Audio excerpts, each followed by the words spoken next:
आज हमने डक करी यानी कि बत्तख की मांस की तरकारी बनाया है और पहली बार भी बनाया है, जो बहुत ही देखने में बहुत ही सुंदर और खाने में भी उतनी टेस्टी और डिलीशियस है।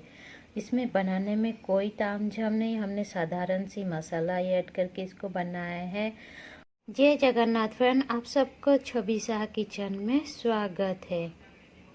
आप भी घर में इस तरह से बनाएं। हमने मांस को गैस में सेक लिए क्योंकि उसमें छोटा छोटा पंख था, फिर निकाल दिए, फिर उसको हम अच्छे से धो दिए हैं।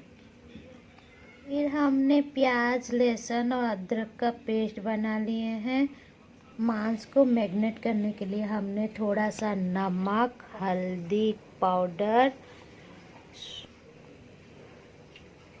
सरसों का तेल, अदरक लहसुन का पेस्ट, लाल मिर्च की पाउडर और जीरा पाउडर देखिए अच्छे से मिक्स कर लिए हैं।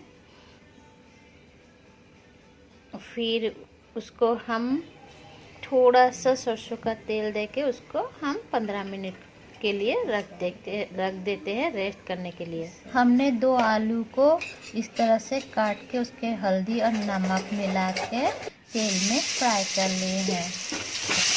इसको थोड़ा सा ब्राउन कलर के आने पर इसको हम थाली में सर्व कर लिए हैं।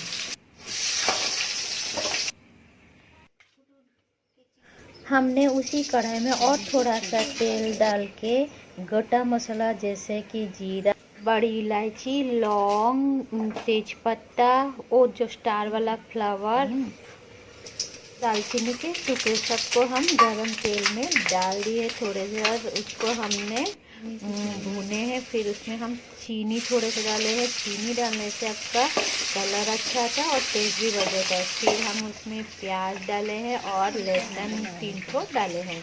उसको हम कुछ देर तक भूनेंगे।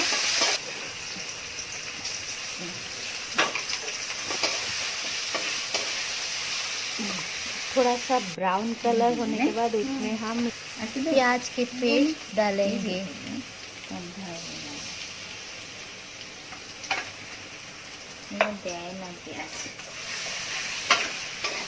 फिर उसको हम थोड़ा सा भूनेंगे।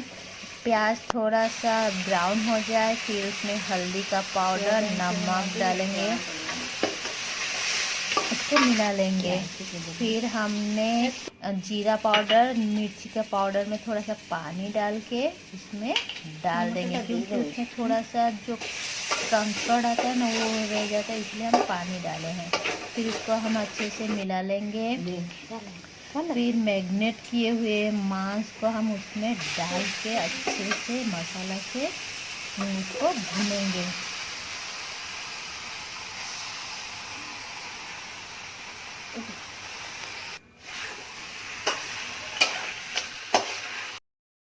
हम ढक्कन से मांस को ढक देंगे कुछ देर, क्योंकि ढकने से ना मांस अच्छे से पक जाते हैं।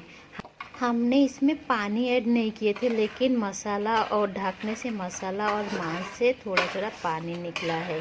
उसी मसाला से हम उसको अच्छे से भूनेंगे।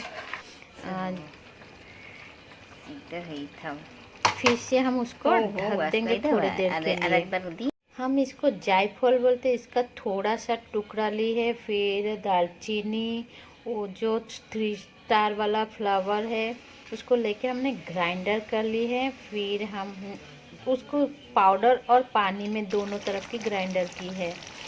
फिर हम मांस को चेक करेंगे वो पका है या नहीं।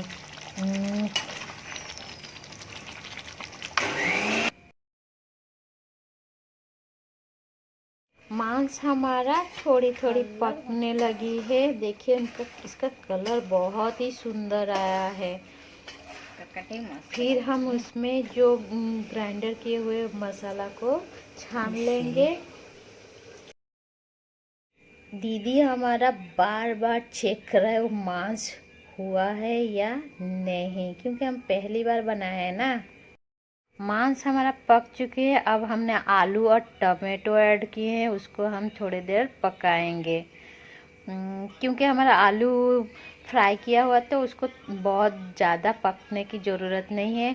और फिर हमने थोड़ा सा हॉट वाटर ऐड किए हैं।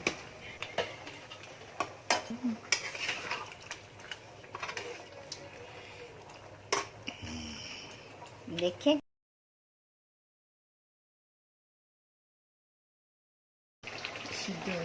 जो मसाला हमने छान के रखे थे उसमें डाल के थोड़ी देर तक हम पकाएंगे।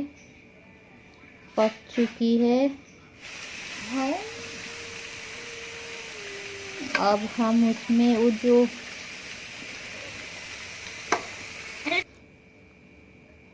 इसमें हम कस्तूरी मेथी को डाल के थोड़ी देर पकाएंगे। और जो हमने बनाया था पाउडर गोटा मसाला, उसको भी हम डाल देंगे। हमारा रेडी हो चुका है खाना। मांस रेडी हो चुका है। अब एक खाने के लिए भी रेडी है। तो हमारा वीडियो आपको अगर अच्छे लगे तो आप लाइक, सब्सक्राइब और कमेंट कर देना। जय जगन्नाथ।